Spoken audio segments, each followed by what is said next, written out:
Should SB19 and other Asian artists work with Western producers, choreographers, and other artists to make it in the US? Well, Asian born and bred artists collaborating with Western producers, choreographers, and artists is actually more common than you think. Akshay Kumar, an Indian singer, collaborated with Snoop Dogg way before collaboration was a thing. Malaysian singer Yuna collaborated with Usher back in 2016, and it actually earned her her very first RIAA Gold certification. V-pop prince Son Tung MTP collaborated with Snoop Dogg back in 2019 with Give It To Me.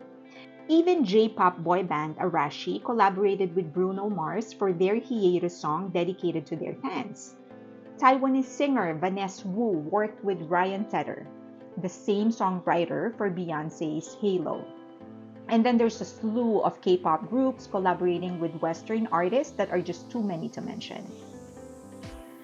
So, if collaborating with a US artist or choreographer or producer is the ticket to the global stage, why are those artists that I've mentioned still absent from the US mainstream? Well, there are several things at play, and here are several things that SB19 and other Asian artists should consider if they want to get to the global stage by collaborating with Western artists. Before I proceed, don't forget to hit that like, subscribe, and notification button. I would really appreciate it. The idea is that when a Western artist collaborates with an Asian artist, the Western artist fans will become fans and then recommend them to other people, check out their music, stream them, and influence other Western listeners to become fans. The reality is that it doesn't always happen like that. Western artists rely on their label for distribution in the US. Distribution is the act of getting their song on different radio stations, streaming platforms, and even TV shows for syncs. Syncs are when the song is used for TV shows, movies. They earn a lot of money from that. When an artist collaborates with someone else, that doesn't necessarily mean the label will distribute the song in the US. When Snoop Dogg collaborated with Kumar, the song was not distributed in the US. Then there's promotion and marketing. As big as Tedder, Snoop Dogg, and Mars are, they still need a marketing department to get the word out that their songs are released. Yes, there are singers who release their songs independently and still do very well. Chance the Rapper is one of those that became so successful, he even got nominated to the Grammys without signing to a label. However, he is still an exception. Even the biggest artists rely on their label's marketing network. If the label does not support the song, it won't get promoted. That leaves one aspect of it, the fans. Are the fans of these artists enough to push an artist to mainstream US? Well, if we based it on the songs and collaborations that I've already discussed, the answer is no. Unfortunately, fan support isn't enough. So that leads us to the next question. Why are the fans not enough? After all, they are the end consumers, right? If they want it, shouldn't the industry follow? Well, first, fans need to like it. If they don't like either the song or the fact that their favorite artist is collaborating with someone they don't like, then they won't support it. Second, just try and observe. There are a lot of social media artists who pull hundreds of millions in views and streams, and you still don't find them in US mainstream. There's something here at play that we don't see. So obviously, support isn't always enough.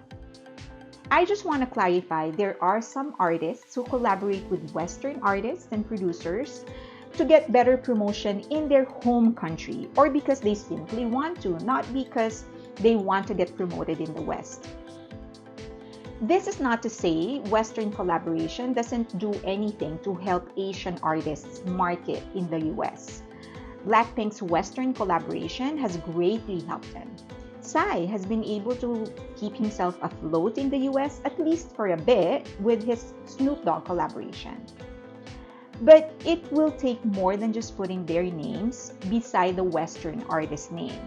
It will take the right song, the right timing, and the right marketing support. Now, everything I have so far mentioned is all on the marketing or business aspect of music. That is what the question is about. However, there is the artistic side.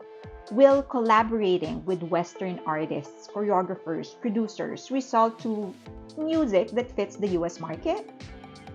Well, it should result into growth. Whenever you work with someone, you get to learn from the experiences they went through that you didn't. You learn the things that they learned that you haven't. However, whether or not that music will be accepted in the US mainstream depends on other things I have already discussed.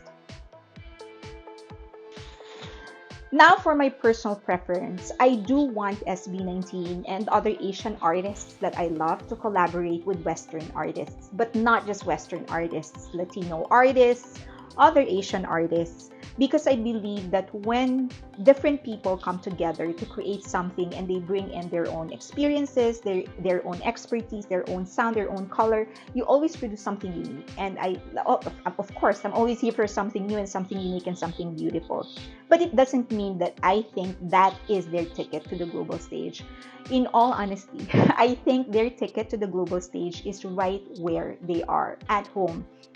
I think if we can fuse our own culture, history, and sound, modernize it, fuse our own literature and our own poetry into the lyrics, that's when we can actually bring something new to the stage, to the global stage, that is. Of course, Malaysia has their own music, their own tradition, and their own color. Thailand has their own. India has their own. Of course, the Philippines has their own. We have something that no one else has.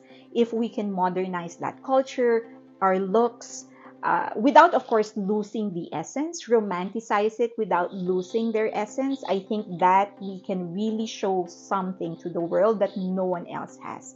Because obviously, the West can't be Asians, right? The West can't be Malaysian or Thai or Japanese. Only we can do that. So, and you need to be that for you to actually embody the actual sensibility, the meaning behind it, the history behind it, and no one can take that away from us. And we have such beautiful culture, we have such a rich literature, rich musicality. I think if we can modernize it, we can really show something different to the world. It's so beautiful that the West has actually been stealing it for hundreds and hundreds of years. And then the other aspect of it, I think the Asia, it's high time for us to create our own industry. The same way Europeans have their own industry. That's what the project is about, the one that I'm actually starting. But I think if we can create our own, sustain our own, not just on a financial level, but also on an artistic level, creative level, I think that it'll make it easier for us. I think trying to dominate the Western market, that will always be a part of it, just because that's human nature. We always want to expand. And of course, it puts us in a financial advantage. But I think once we establish our own, it will be easier for us to penetrate their industry. And also, they will be the ones to come to us rather than us to them. So those are just my points of view, my ideas. I would love to hear yours. Please go ahead and leave them in the comment section below. And you can always get in touch with me in any of the social media links that you see on your screen right now. I am looking forward to a healthy, rich discussion. And don't forget to like, subscribe, and hit that notification button. Thank you. Till next time.